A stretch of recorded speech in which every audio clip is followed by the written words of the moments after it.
I'm going to hit a slightly longer bunker shot, something around 20-25 yard bunker shot.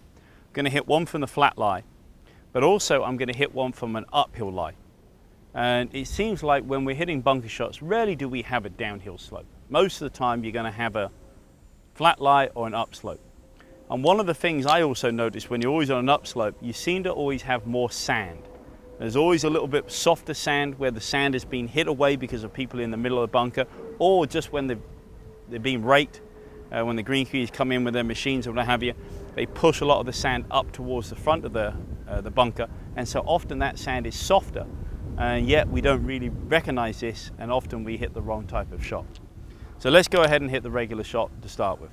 Okay, so for me to get a little bit more power, to start with I'm going to hit this with my normal 58 degree, which is halfway between a sand wedge and a lob wedge.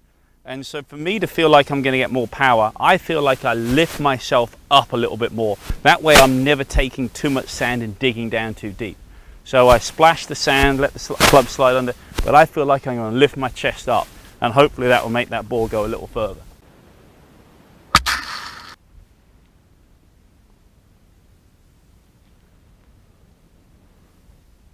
Let's go ahead and hit a shot from an uphill slope.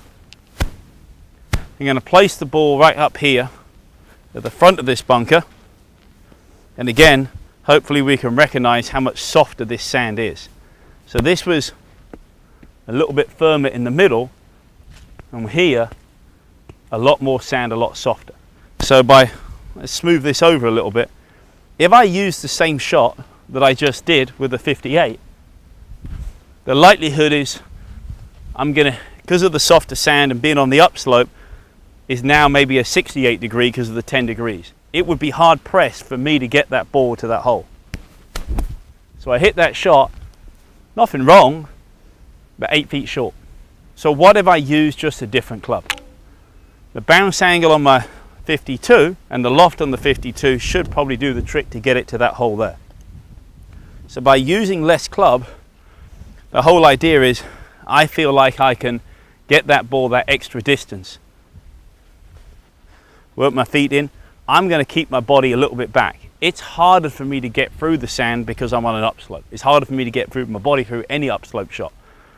So anyway, let's hit the shot. See if we do okay.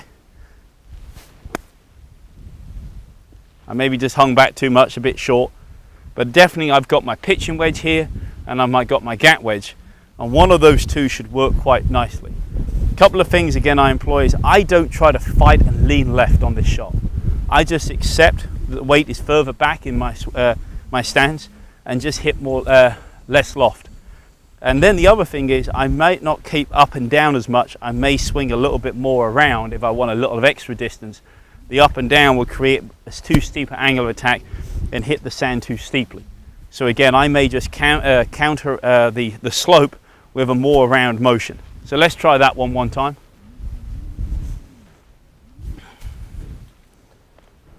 The ball on a reasonable lie. Again, not so much up and down, but a little bit more around. Ball might come out quite flat, a little bit lower, and you can see that ball released as a result. Again, very pleased with that first and last one, and the truth is the others weren't terrible, but like I said, I've got to tap in for par, whereby the other two I'll be struggling to make my par. Alright, hope you enjoyed that bunker lesson on the upslopes. Less club, a little bit more around, and that should help you.